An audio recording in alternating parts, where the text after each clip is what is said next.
ceci. Vous connaissez la vérité et la vérité vous délivrera. Vous connaissez la vérité vous affranchira. Vous connaissez la vérité et cette vérité vous rendra libre. Il fallait toujours la vérité. Qui nous amène nulle part. Père éternel Dieu. Mais sur la croix des Calvaires, tu as payé le prix pour que nous soyons sauvés. C'est un grand prix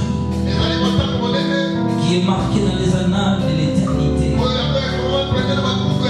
Oh Dieu des armées, nous implorons ton amour. Guide le message de ce moment, alors que nous abordons ta parole, puissions être les guides. Montrez-nous le chemin. Au nom de Jésus-Christ. Amen. Voilà, merci beaucoup.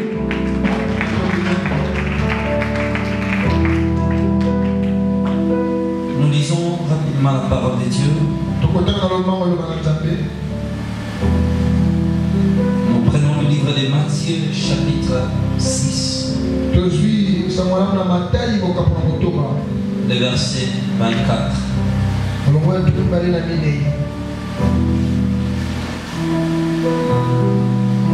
Et pour respecter le principe du temps de l'Église, nous allons encore lire Jean chapitre 6, le verset 23.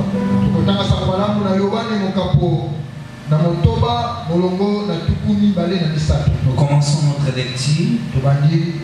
Honorons la parole de Dieu.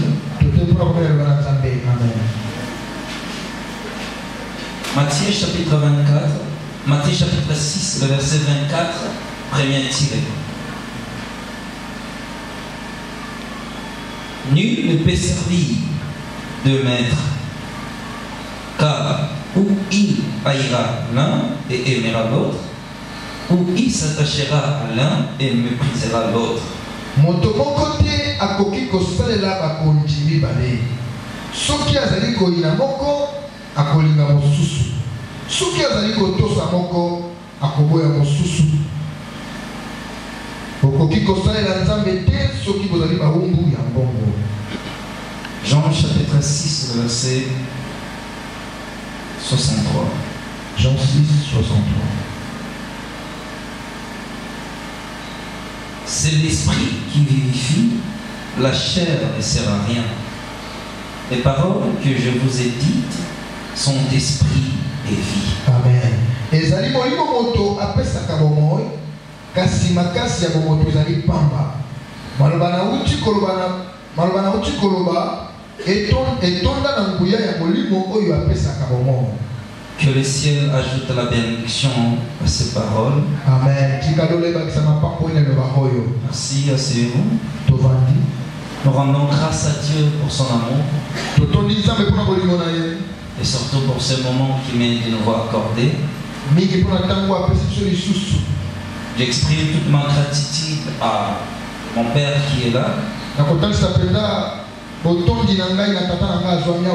À notre père et ainsi qu'à tous nos papas qui sont ici à l'église.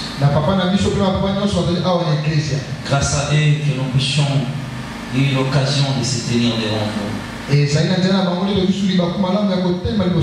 Je rends vraiment grâce à Dieu pour ça. Merci papa pour cette considération. Et merci aussi l'ensemble de Dieu. Merci à vous tous qui êtes présents. Que le Seigneur vous bénisse abondamment. Amen. Dieu est merveilleux. Amen. C'est vraiment très important pour notre vie chrétienne d'être toujours à l'église.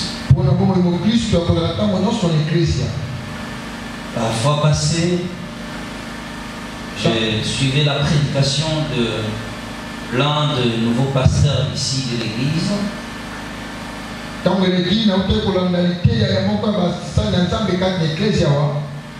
Qui ne me tient pas rigueur, son nom m'échappe souvent. Si c'est pasteur Joël, je ne sais pas vraiment. C'est son nom, c'est Joël, quelque chose comme ça. Claudie. Ah oui, merci beaucoup. Donc, le pasteur Claudie, je vous en prie. Le pasteur Claudie. J'ai apprécié beaucoup son message. Je rends grâce à Dieu pour cette nouvelle génération de jeunes. Amen. Qui voient les choses autrement. Et surtout nous, notre génération étant des jeunes, qui essayent de rétablir l'autel de Dieu qui a été renversé. Et communiquer avec amour. Et son message était très captif, attirer l'attention de ceux qui le suivaient.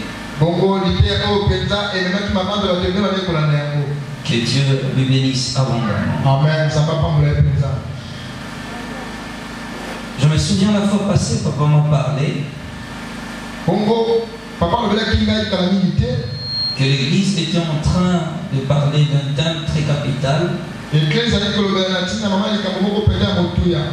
intitulé la spiritualité chrétienne.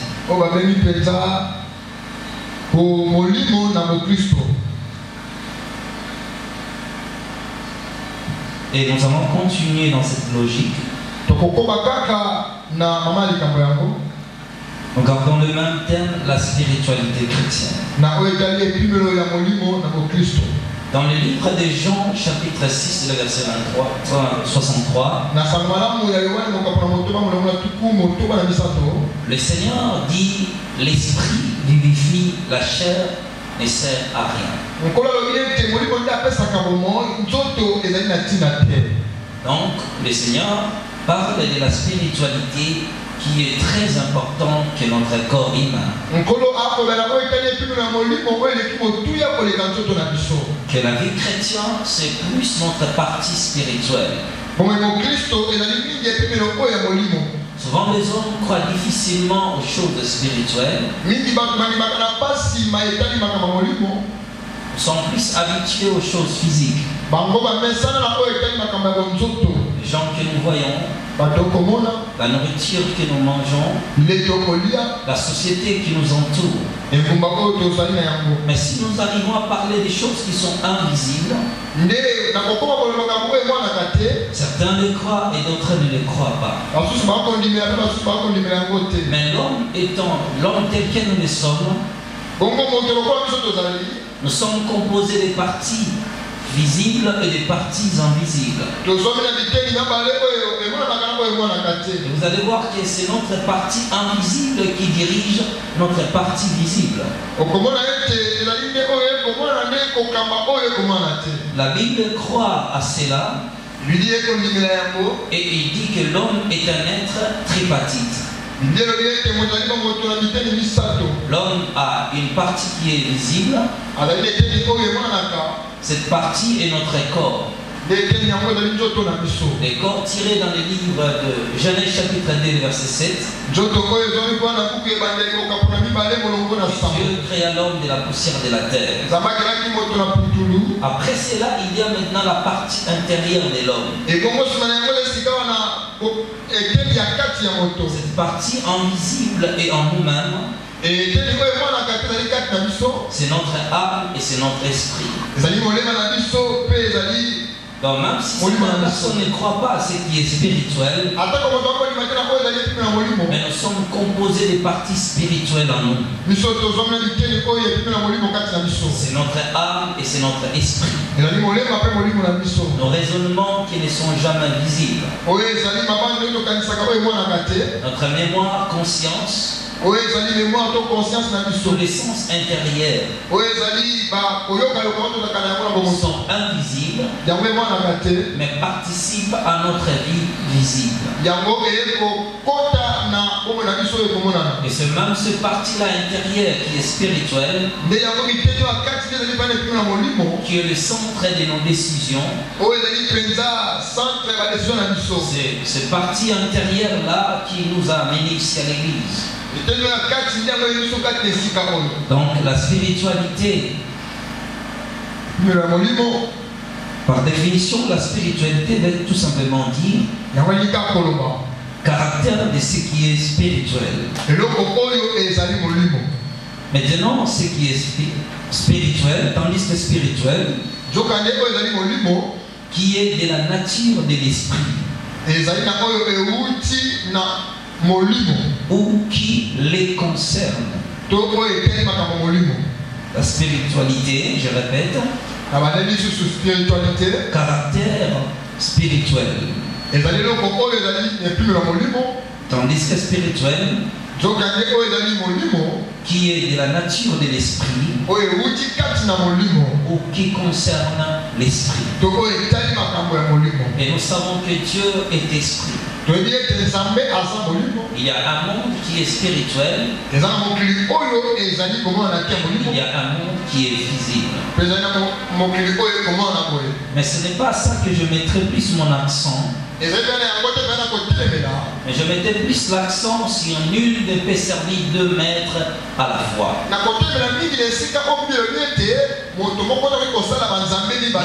Il ne peut servir 2 maîtres à la fois. Donc je tirerai mon sous-thème. Les 2 maîtres à la fois. Le 2 maîtres de tous les temps, plutôt. Donc mon sous-thème, c'est le 2 maîtres de tous les temps. Maintenant, je vais définir le mot maître. Première chose, on dit maître. Maître. Personne qui exerce son autorité. Maître, je répète. Personne qui exerce son autorité. Deuxième définition. Personne qui exerce une domination. Troisième. Personne compétente pour diriger. Je répète, deuxième. Personne qui exerce une domination. Personne compétente pour diriger. Et ma dernière définition, personne qui possède des esclaves.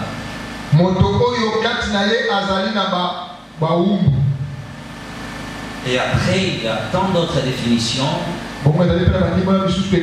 Maître aussi comme maître de l'école, enseignant, personne qui instruit les élèves. Là aussi, ce sont 2 maîtres. En fait, nous avons plusieurs maîtres sur la terre.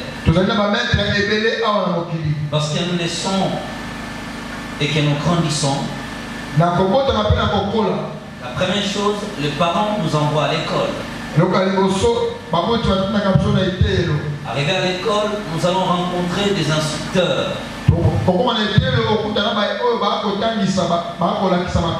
Maternelle telle que primaire. Il y a toujours un maître qui nous enseigne.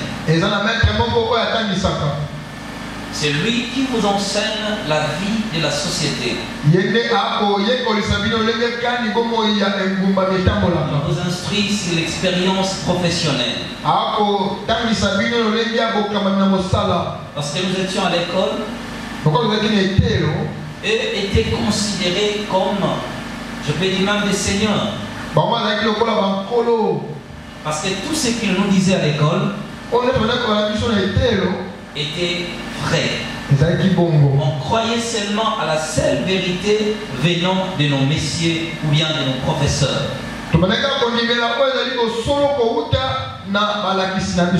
Si jamais à l'école on nous a dit que 1 plus 1 égale à 2 et arrivé à la maison, maman me dit égale à 6, je ne croirais jamais.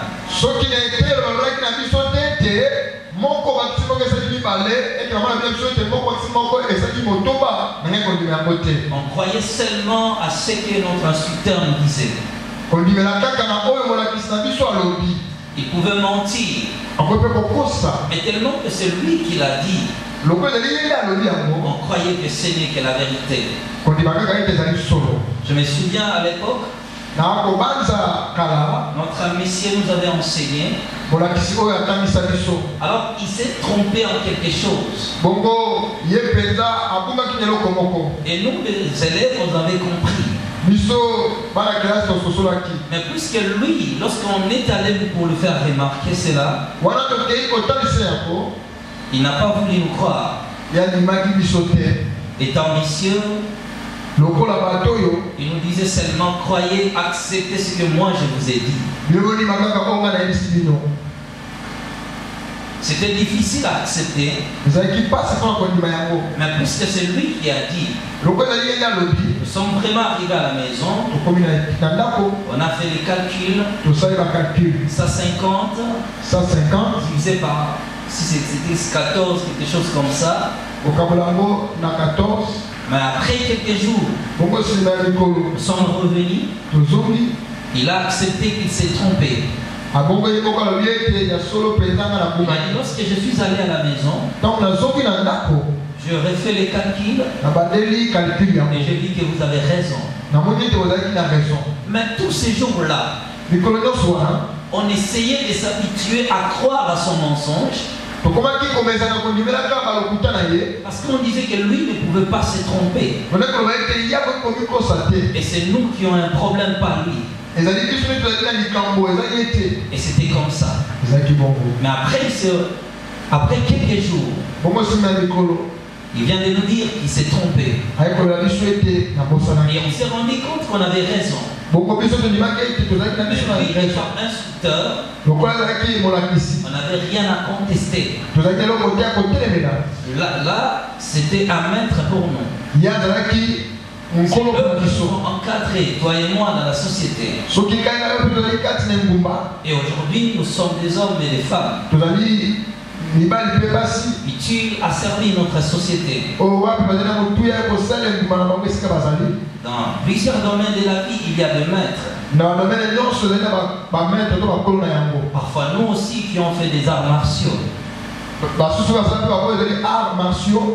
Il y a eu toujours des maîtres qui nous ont encadrés. C'est comme ça dans les affaires des hommes. Dans tous les domaines, il y a des maîtres. Dans les sports, à l'école, partout il y a des maîtres. L'homme a été créé pour être soumis à l'autorité quelconque. Dieu ne nous a pas créés pour que nous puissions nous débrouiller nous-mêmes. Donc il y aura toujours quelqu'un qui vous montrera la voie. Lui sera ton guide dans tous les domaines de la vie. C'est comme ça le principe. C'est pourquoi la vie est belle lorsque le bon homme met à la disposition des autres ce qui sera utile pour tout le monde. Cela rendra la vie plus facile. Mais ce ne sont pas ces maîtres-là que je parle ce soir. J'ai donné 4 définitions. Il y a un maître qui exerce l'autorité. Et dans l'exemple ici à l'église, notre pasteur, notre père, il est le maître de l'église. Quoi que l'église, le maître de l'église, c'est Dieu lui-même. Mais parlons de l'église locale. Notre pasteur Abraham Wama, c'est lui qui est le père de l'église, est un maître de l'église. Il est le guide de l'église. C'est par lui que nous sommes enseignés. Même ceux qui sont pris ici à l'église, même ceux qui nous suivent en virtuel, nous sommes tous guidés par ces enseignements. Il nous montre la voie. Il est notre maître. Mais à nous, il exerce aussi l'autorité. Il est un homme compétent à nous diriger. Peu importe le vouloir de chacun de nous, Même si ça s'avérait que vous venez ici en couple, et que l'homme est le maître de la femme, à l'église, l'homme et la femme ici, ils sont soumis aussi par un autre maître qui exerce l'autorité sur eux. Maintenez le principe parce que Dieu n'avait pas créé les hommes pour se débrouiller eux-mêmes. L'homme ne peut pas lui-même se montrer des chemins. Il doit toujours y avoir quelqu'un qui lui montre la voie. Il y a toujours quelqu'un qui exerce l'autorité sur toi. Celui-là qui exerce l'autorité est ton maître. Et par un maître, nous sommes soumis volontairement. Ton professeur n'est pas mon professeur. Si j'accepte d'adhérer à son école, alors il devient mon professeur. Mais qui est un peu différent avec les églises. Le pasteur de ton église ou n'est pas de ton église est toujours ton pasteur. Mais la différence, c'est l'exercice de l'autorité que celui exerce sur toi. Amen. Des fois, tu as des choses que tu aimes. Parfois tu poses certaines actions. Venant à l'église, le pasteur te dit non, ne fais pas cela. Qu'est-ce que nous faisons? Nous nous soumettons à leur autorité. Parce que nous croyons qu'ils sont nos maîtres. C'est eux qui connaissent la voie. Malgré qu'il y a des maîtres de ce monde, nous voyons que tous les maîtres de l'école sont soumis par les programmes de l'éducation nationale. Donc, quoi qu'il y a de maîtres physiques qui nous enseignent à l'école, mais ces maîtres sont aussi soumis par un autre maître qu'on appelle l'enseignement. L'enseignement guide le maître et le maître guide les élèves. Là, c'est dans l'usage des hommes.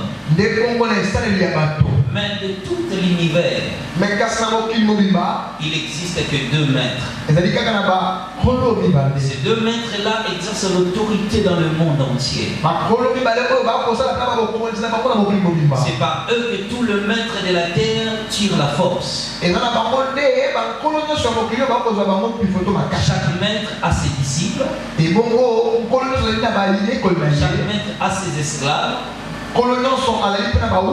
Ils sont soumis à ces principes. En fait, la Bible aussi nous présente plusieurs maîtres. Nous voyons par exemple les esclaves d'un serviteur, d'un maître quelque part. Mais je ne vais pas aborder d'autres maîtres de la Bible. Je parle maintenant de deux maîtres de tous les temps qui sont dans la Bible. Dans le livre de Jean, chapitre 8, le verset 34. Et Jean, chapitre 14, le verset 10. Et dans le livre de Luc, chapitre 17, verset 10. Et Matthieu, chapitre 8, le verset 19. La Bible parle maintenant de deux maîtres que je vais enseigner ce soir. Il y a un maître, le maître de tous les temps, qui est le Seigneur Jésus-Christ. Il est le maître suprême. Après Jésus-Christ, il y a aussi un autre maître. Il est aussi influent sur la terre. Et ces deux maîtres sont opposés. L'autre maître s'appelle Satan le diable. Et ces deux maîtres exercent l'autorité sur la terre.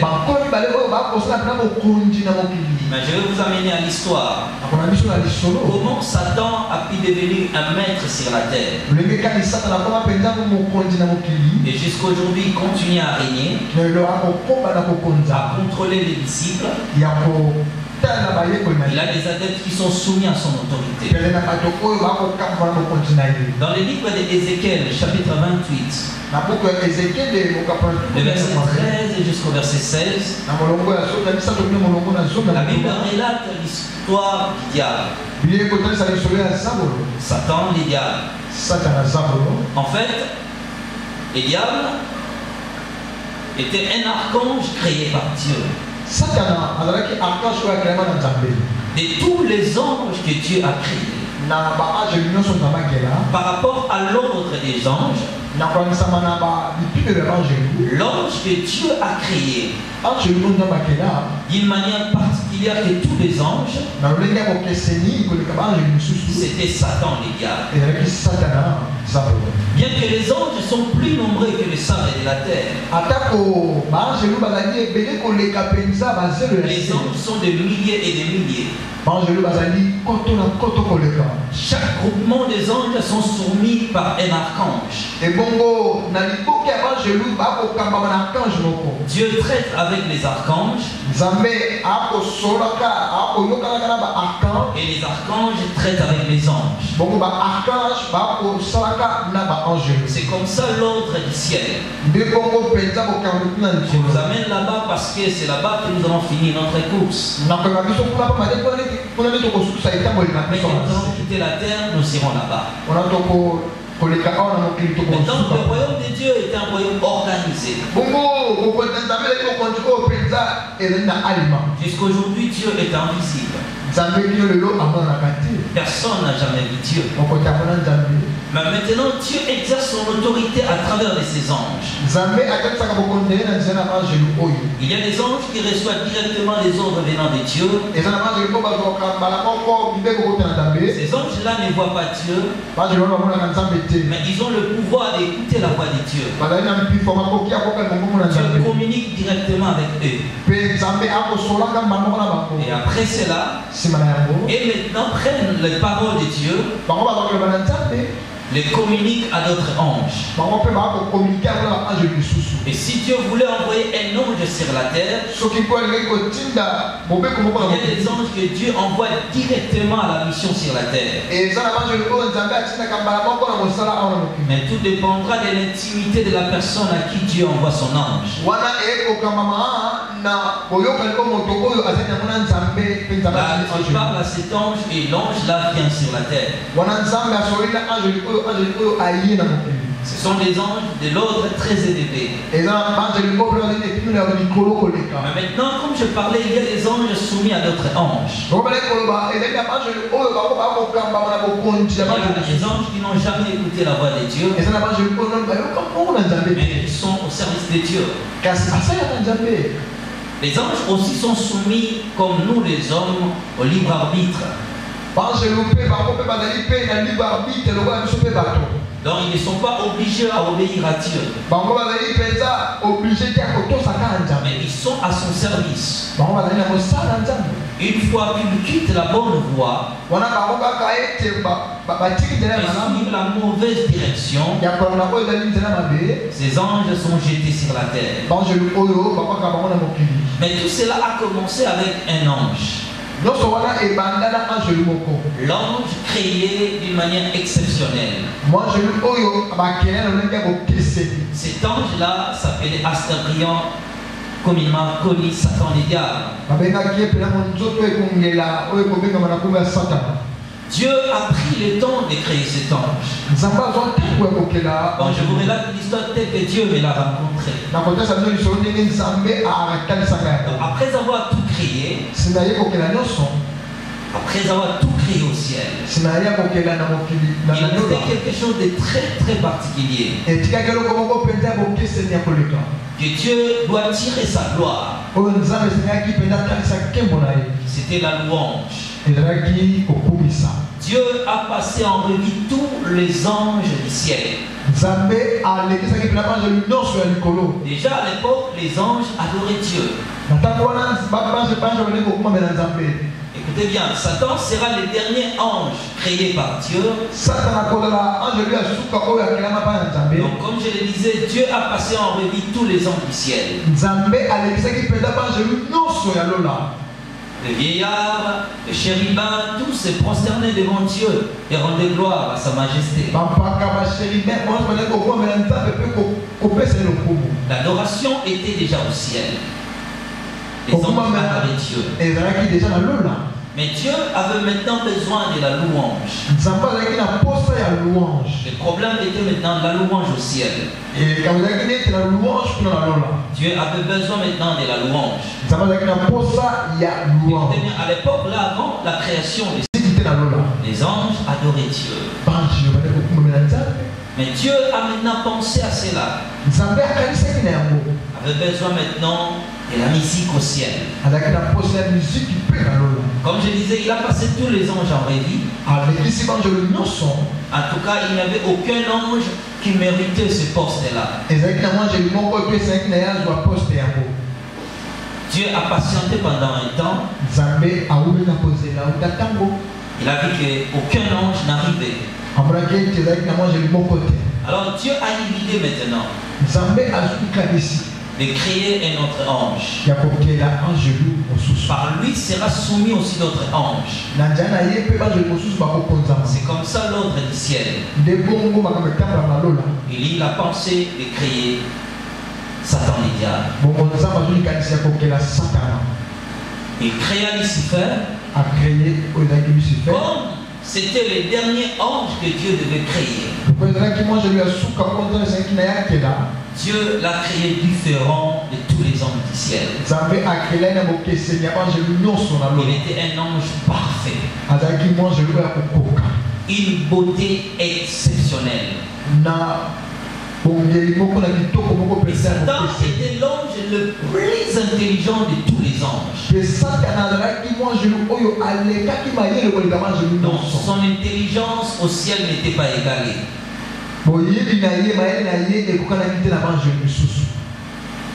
La Bible le dit dans le livre d'Ézéchiel encore, je pense le chapitre 28. Ézéchiel 28.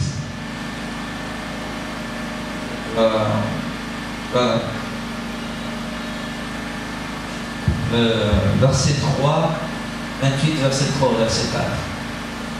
Alors maintenant, cet ange était très intelligent. Vous savez, nous les hommes, comment nous nous sentons? Si tu t'habilles bien au milieu des gens qui ne s'habillent pas bien. Si tu es beau dans une famille où les gens ne sont pas beaux. Nous savons tous, lorsqu'il y a une très belle fille dans notre quartier, elle devient vraiment la référence du quartier. Parce que la beauté est quelque chose de remarquable. C'est pareil avec l'intelligence et la sagesse. Maintenant, à sa création, je continue l'histoire de Satan. Satan était l'ange le plus beau, le plus parfait, le plus intelligent. Et Dieu avait mis à sa disposition tous les instruments de la musique, tous les instruments possibles. C'est à sa création que Dieu va créer tous les instruments. Il mit à son service. Donc le département de Satan était aussi le département le plus riche du ciel. Donc toutes les pierres précieuses que nous connaissons sur la terre, parce qu'au ciel il y a encore d'autres pierres précieuses que nous ici sur la terre on n'a pas. C'était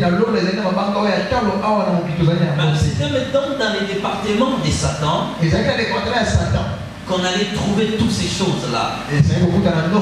Toutes sortes de richesses étaient là-bas. Et le chef était maintenant Satan. Donc à sa création, Dieu prit encore d'autres catégories des anges et les soumit à son autorité. Comme vous voyez à l'église, nous avons notre département de la musique.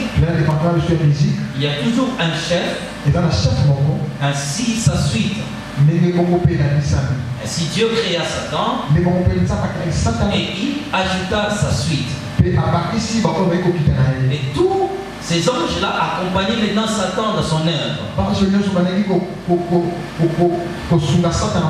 répète encore, l'adoration était déjà au ciel. L'adoration de la parole. Mais maintenant, je parle de la louange de la musique au ciel. Maintenant, c'est quelque chose qui est venu dans la suite du temps au ciel. Lorsque Dieu a créé Satan, le diable a commencé son travail.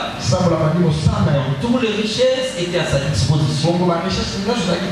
Sa beauté était remarquable au ciel. Le diable a commencé son travail. Vous savez, toutes les chansons que nous chantons ici à l'église inspirées par Dieu vient de la pensée de Dieu lui-même. Mais Dieu, à cette époque, à la création de Satan, il a pris cette intelligence-là de la composition des chansons au ciel, qui était quelque chose réservé à lui-même. Il a déposé cela à Satan. Donc Satan aussi au ciel veut maintenant composer des chansons à la gloire de Dieu. Donc c'est comme si Dieu s'est débarrassé d'une responsabilité. Il le faisait lui-même. Comme à l'époque là cela n'existait pas encore. Donc Dieu, comme il le fait aujourd'hui à notre époque par exemple, lorsque Dieu vous inspire une chanson, cela vient de par lui-même. Il le chante par lui-même et il te communique des paroles sur la terre. Donc il n'y a pas un ange qui prend la chanson, bien qui compose la chanson. Même si un ange est porteur de la chanson vers toi, mais il les reçoit directement de Dieu lui-même. Mais à la création de Satan, Satan pouvait maintenant composer des chansons au ciel. Parce que Dieu avait pris cela, l'a déposé à Satan. C'était quelque chose de particulier que Satan avait et d'autres anges n'avaient pas. Satan avait plus de liberté que d'autres anges. Et c'était l'ange qui entrait plus dans la présence de Dieu. Venez même de l'histoire de Job. La Bible dit que les fils de Dieu se réunissaient et Satan était au milieu d'eux. Là, on parle déjà lorsque Satan a été déchiré. Mais nous restons d'abord dans la position du ciel. Satan avait plus de liberté que d'autres anges. Plus de privilèges. C'est comme à la maison. Lorsqu'il y a plus de liberté à un enfant. Lorsque c'est un enfant le plus facilement écouté chez le père, ce sont plus des enfants qui commettent encore plus de bavures.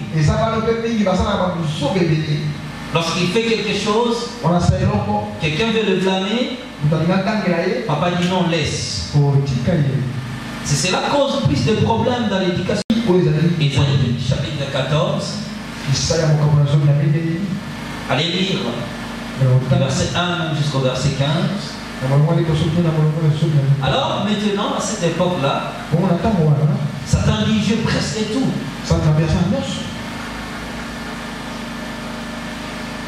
Mon département a plus de richesses. Il y a des milliers d'anges qui sont soumis à mon autorité.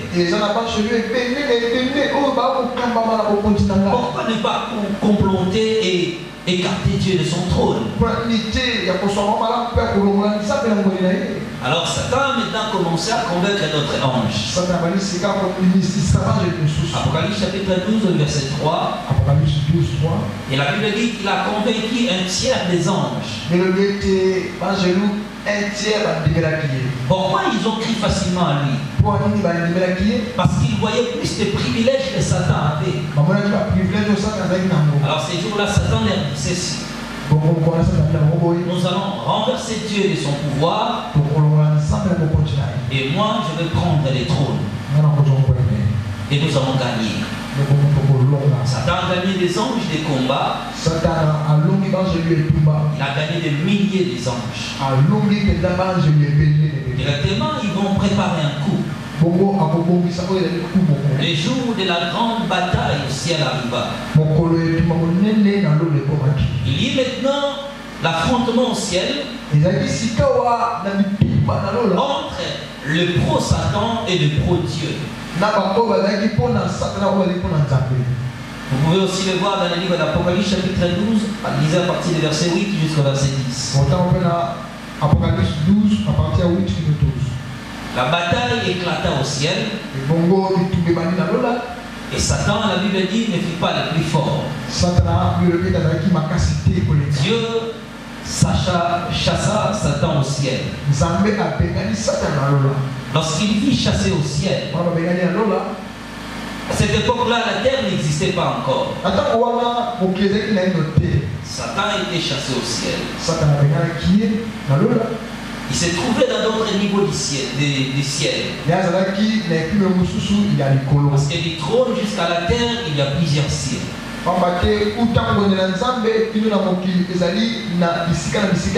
lorsque Satan a été chassé, nous le savons tous qu'il y a des anges qui étaient fortement déçus. Parce qu'ils croyaient qu'ils allaient gagner les combats et ils ont échoué. Ces anges-là se rebellèrent encore de Satan. Même lorsque Satan est resté maintenant avec d'autres anges, sont allés à la préparation de notre coup. Dieu eut maintenant le désir de créer la terre. Nous allons voir que Dieu a créé la terre comme nous le lisons dans la Bible. Il créa maintenant l'homme, toi et moi qui nous sommes. Nous avons été créés sur la terre. Au ciel, l'histoire était finie pour Satan. Dieu continuait son règne. Il était le maître des cieux. Et puisque Satan était chassé avec ses anges, ces anges-là deviennent directement des serviteurs de Satan. Mais Satan voulait un royaume où il régnera. Il doit avoir aussi des adeptes à son service. Arrivé dans la position de la terre, quand Dieu créa l'homme, l'homme n'a pas été créé pour se débrouiller lui-même. L'homme était créé pour se soumettre à Dieu. L'homme dépendait parfaitement de Dieu. Dieu devient le maître de l'homme. Dieu a commencé à diriger la terre. Et le règne de Dieu sur la terre, il était dans les jardins d'Éden. Et Dieu espérait à la continuité de la terre. Et que la terre soit peuplée. Et que le monde entier, tous les hommes soient à son service. C'est en ce moment-là que Satan, le diable, dit à ses adeptes, il dit il y a quelque chose qui s'est passé sur la terre. Voilà. Mon histoire est tellement longue.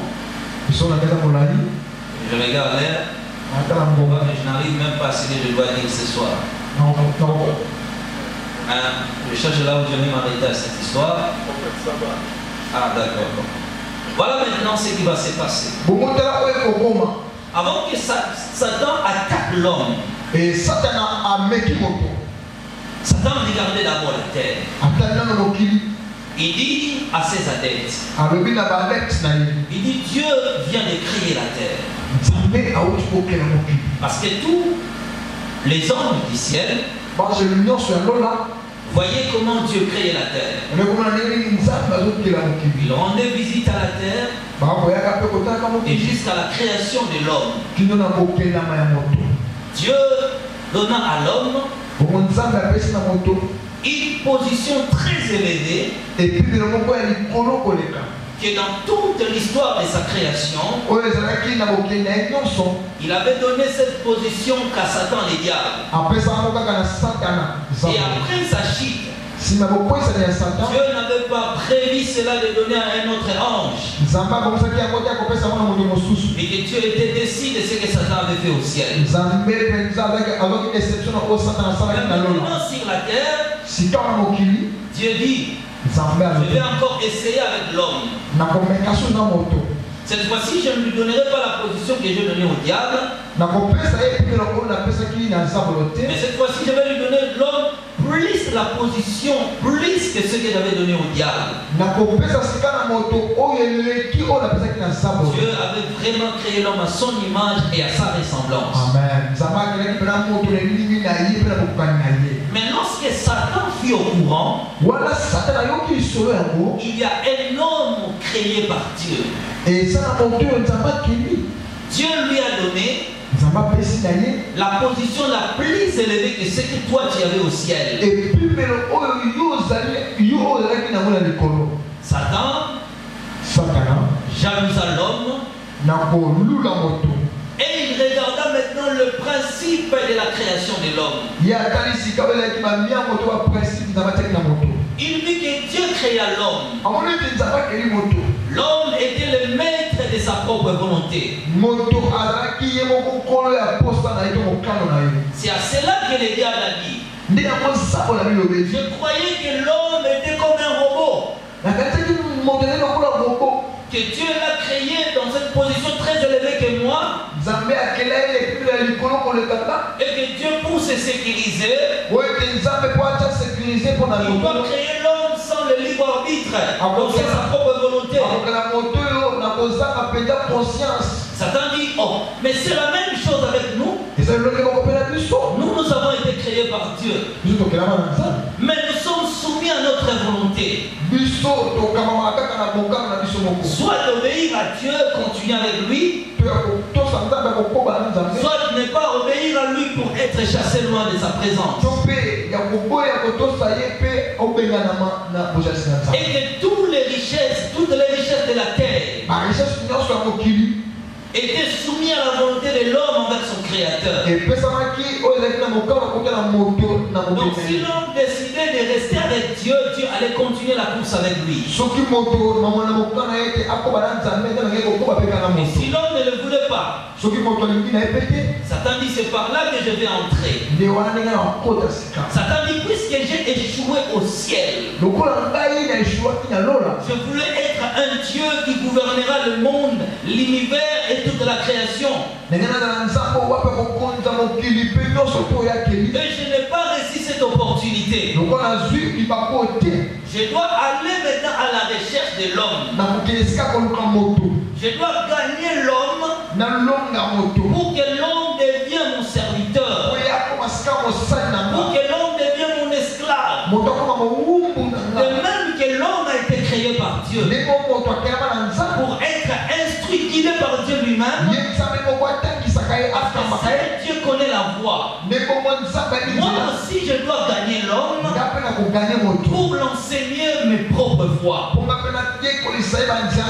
Satan aussi prépara son coup. Et comment je veux venir attaquer sur la terre? Or, l'appartenance à l'homme, à Dieu, était soumis par notre propre volonté. L'homme, vous connaissez l'histoire, l'homme va pécher. Mais maintenant, Dieu et Satan seront à la recherche des disciples sur la terre. À la recherche des serviteurs sur la terre. Et celui entre eux, celui qui va gagner l'homme, c'est celui qui va diriger l'être humain. Alors les combats devaient passer sur la terre entre le royaume de Dieu et le royaume du diable. Soit c'est Satan dirigera l'homme, et soit c'est Dieu qui dirigera l'homme. Donc écoutez bien, nous sommes créés pour dépendre. Et même si vous prenez des décisions vous-même, nous appartenons à 2 mètres sur la terre. Soit vous appartenez à Dieu comme votre maître, soit vous appartenez au diable comme votre maître. En dehors de cela, il n'existe pas d'autre formule. Les hommes indépendants de ces 2 mètres n'existent pas. Même ceux qui prétendent ne pas croire à l'existence de Dieu, et moi-même à l'existence du diable, ils sont directement les adeptes ou les esclaves ou les disciples du diable. Parce que Satan, dans ses principes, il faut être son adepte direct ou indirect. C'est comme ça ce principe. Et Dieu aussi était à la recherche des disciples.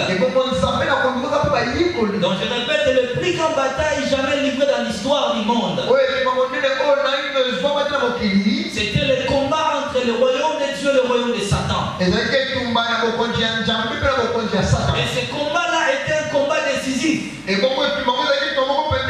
Jusqu'aujourd'hui, Dieu et le diable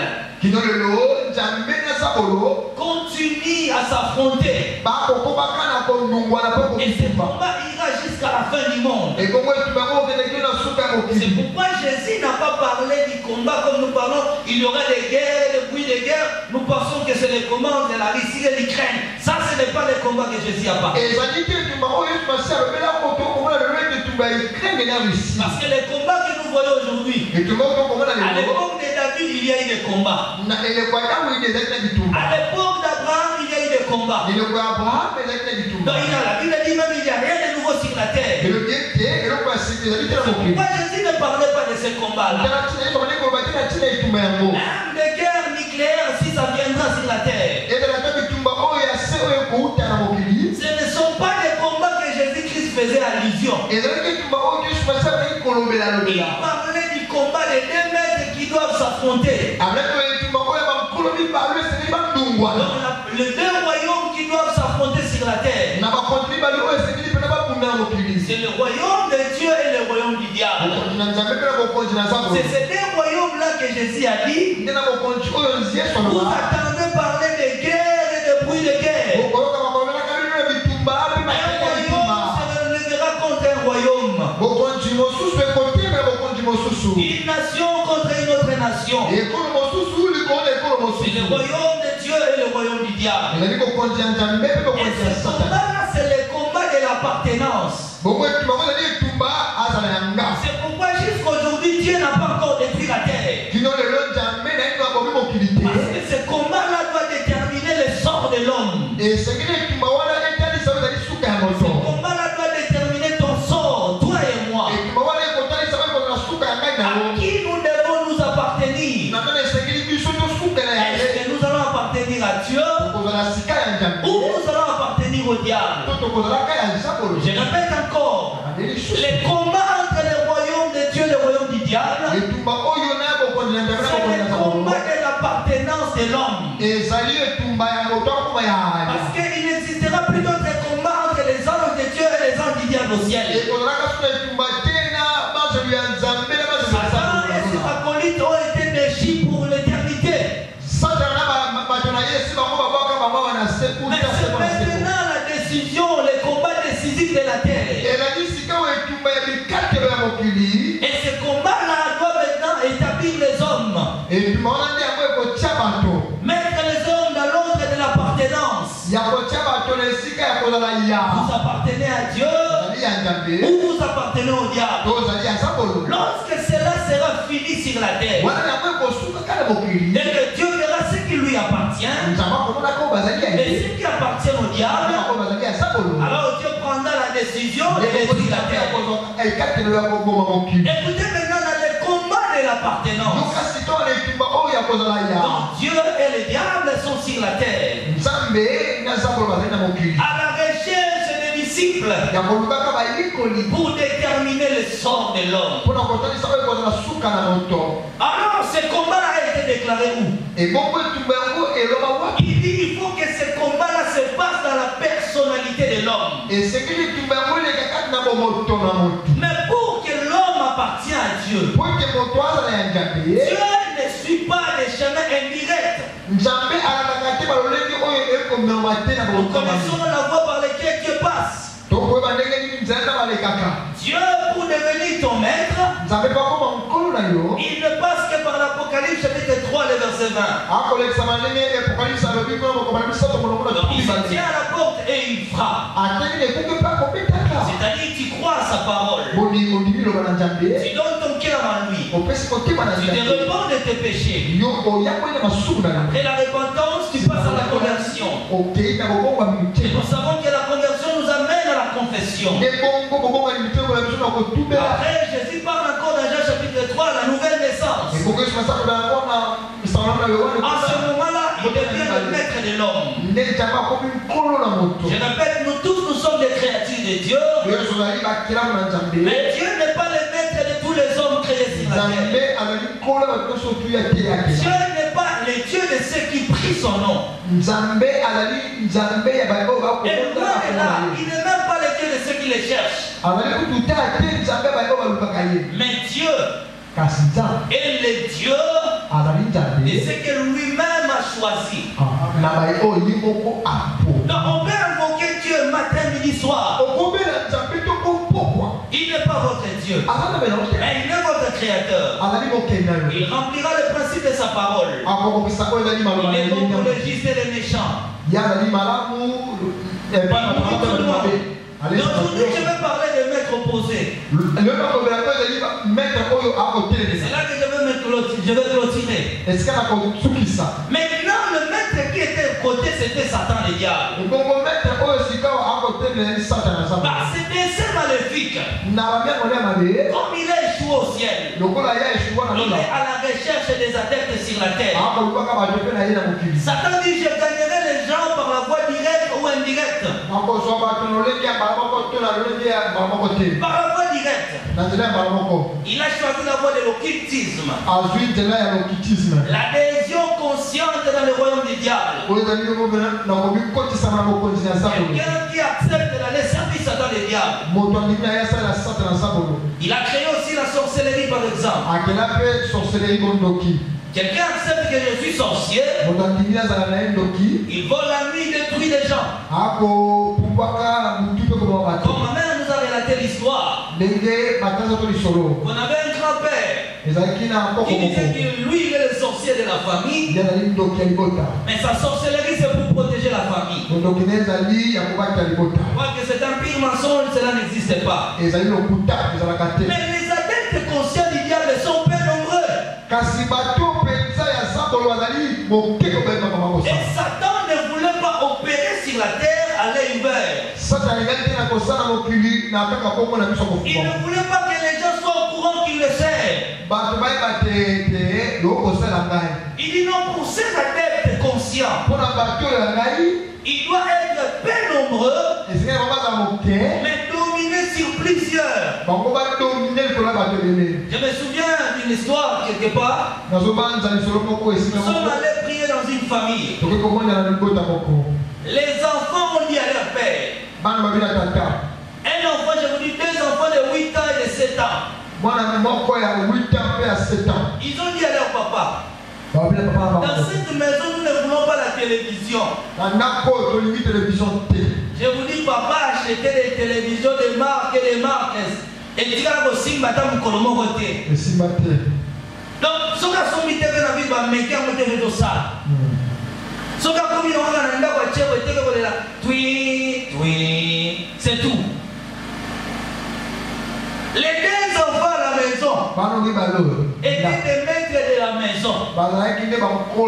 Et chaque fois ils disaient à leur père, nous t'avons dit, puisque tu nous avais frappé, il n'y aura plus de télévision dans cette maison.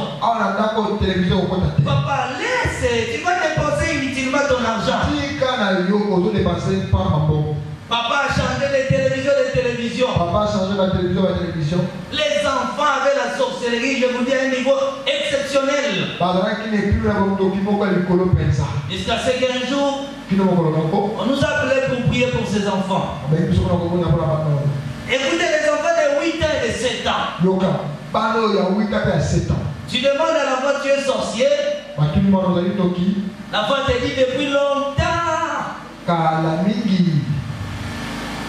Il dit, tu vois dans cette maison, ma mère qui est là, et aussi ma femme.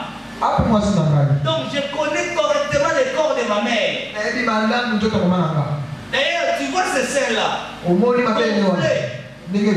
Parce que ma mère est en train d'allaiter mes 4 enfants. C'est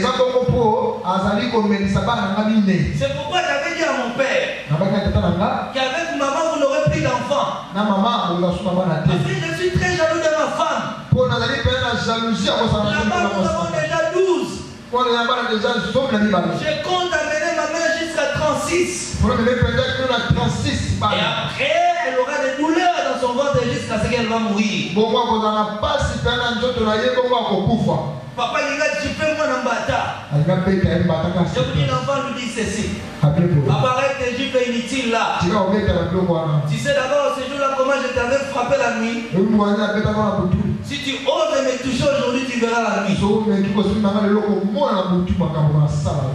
Ils sont bien nombreux ces adeptes-là. Mais ils dominent sur plusieurs. Satan dit que vous ne soyez pas nombreux, mais gouvernez les hommes. Mais maintenant ce n'est pas seulement ça. Il a encore des adeptes inconscients. Et là Satan voulait qu'ils soient nombreux. Il peut être à l'église. Le problème de Satan n'est pas que ces adeptes-là ne soient pas à l'église. Qu'ils restent que dans les bars, dans les boîtes de nuit. Pour préparer ces adeptes inconscients. Les gars ont voulu qu'ils s'infiltrent même dans les églises. Il peut être pasteur. Mais être adepte du diable sans le savoir.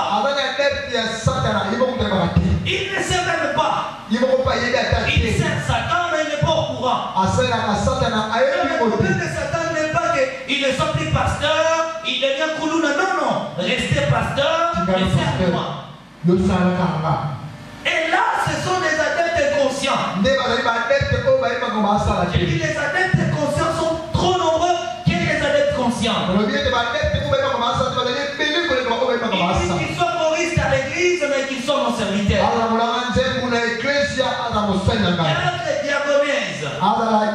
Diaconaises, mais qu'ils soient mon service. Et qu'ils ne se rendent pas compte qu'ils me servent. Mais le combat là de gagner quelqu'un doit passer où? Le combat devait passer à la personnalité de l'homme. Ce qu'on appelle l'âme de l'homme. En fait, notre appartenance c'est de l'intérieur et non de l'extérieur. C'est l'état de ton âme qui montre ton appartenance. Tu peux crier ici le matin, midi, soir, je suis chrétien. Mais Dieu regarde l'état de ton âme. Si ça lui appartient ou si ça ne lui appartient pas. C'est l'âme qui déterminera cela. Les diables ont engagé ce combat. Et ce combat-là se passe dans le livre d'Ésaïe, chapitre 26, le verset 13. La Bible dit éternel notre Dieu. D'autres maîtres que toi ont dominé sur nous. Pour que Satan soit maintenant le maître des hommes. Et dans ce verset, on dit l'éternel est notre Dieu. Mais il y a d'autres maîtres qui nous dirigent sans le savoir. Un maître, c'est celui qui t'enseigne sans le savoir. Ce maître est invisible. Alors toi-même, tu peux maintenant savoir si tu appartiens à Dieu ou tu appartiens au diable. Les diables de leurs âmes. Et voilà la nuit tu dors.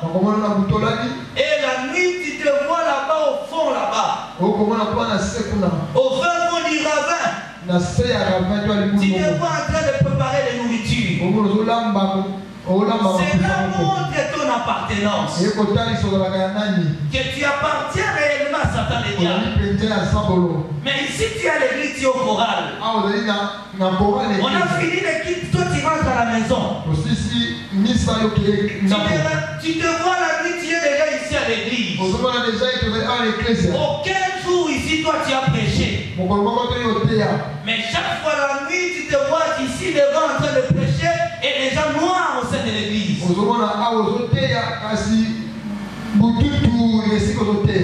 tu vois de telles choses, comprends que c'est Satan qui te dirige. Je refuse l'appartenance là de l'extérieur. Tu peux apparaître devant nous tous ici. Tu peux apparaître ici en criant, en gênant. Mais si l'homme n'appartient pas à Dieu, tu ne lui appartiens pas. Satan a gagné plusieurs personnes sans le savoir. L'amour de Dieu a permis que par les rêves, vous puissiez connaître votre appartenance. La nuit, tu vois des rêves. En train de préparer des cuisses. De préparer du foufou. Je vais vous raconter une histoire à Boma, ce qui s'est passé à Boma. Un frère venu dans une église quelque part. Avant de démarrer mon tout. Imaginez maintenant un Chinois. Oh, les photos dans l'automatique, on trouve ceux qui ont commis la destination. Tout ont commenté. Eh, on fout de thé. Eh, on peut se descendre. Mais par contre, on a son pays. Bon, marathon. Bon, là, tu vas son pays. Sauf que quelqu'un qui dit si va client photo. A son mille sous-sous-boule. A quel sous a payé dans le bol. A son mille sous-sous. Frère à l'obit, à l'oti, à Montalambo, Webele. A dit dans notre on a zo séclari. Na salimbo Webele. Abaniko Kene. Abaniko Kene, dans notre on a tanga sisi au roula. Abaniko Kene, a Koutani na papa Mboboy. Papa on a ici à Rimwana. Mais ça verse mon sali. Il est pas sûr. Alors, il t'a dit à sa bambo. Avant de dire papa n'a vu le pour ça les aïeux du dos. Ce qui a fait qu'on va battre ma mati. N'a jamais vu battre ma mati. Avec n'a pénité. Aïe c'est pour ça les dos l'homme du sous. Au ça. Donc 7 jours il y a des délivrance à ça dans une église et dans les 7 jours il y a pour ça la taxi dans le tout. Alors si on t'a comme il joue à ce qu'il y a des délivrances. D'abord, ici, pasteur, le matin, le pasteur lui dit Dieu va te bénir.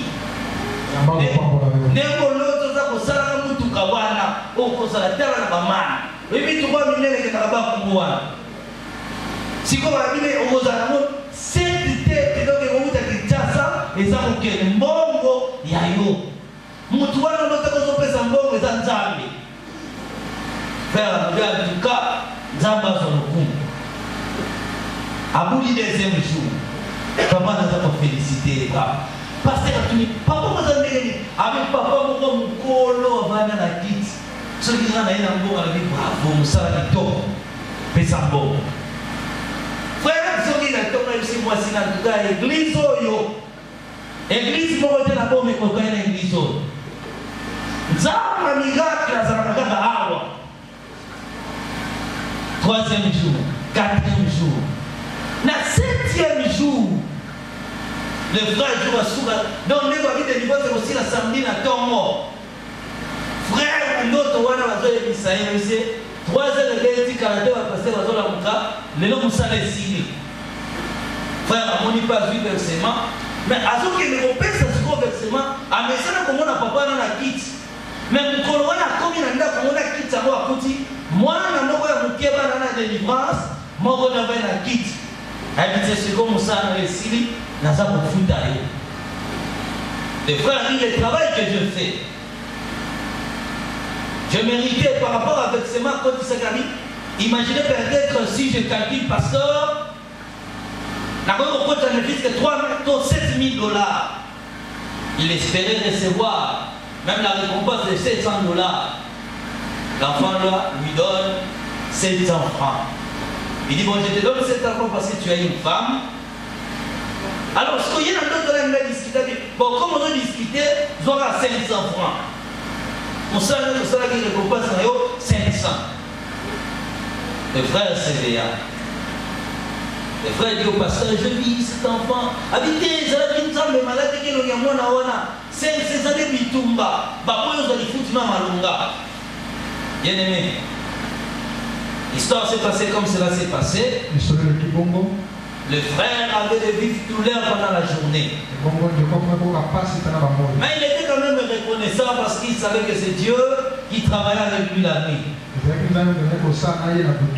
Jusqu'à ce que Dieu a permis que l'occasion se présente. Et on dit au frère que depuis tout ce temps-là, tu étais engagé à la sorcellerie. L'enfant là que tu as vu au 7e jour, c'est lui qui t'a engagé là-bas. Donc vous voyez une personne qui servait le diable sans se rendre compte. Une telle personne n'est pas un enfant de Dieu. Si je dis qu'il se révélait aujourd'hui, ce frère-là n'ira pas au ciel. Parce qu'il faisait les transports pour les sorciers. C'est ça l'appartenance indirecte. Regarde tes songes. Regarde tout ce que tu vois et tu sauras ton appartenance. À qui tu es soumis. Que Dieu vous bénisse abondamment.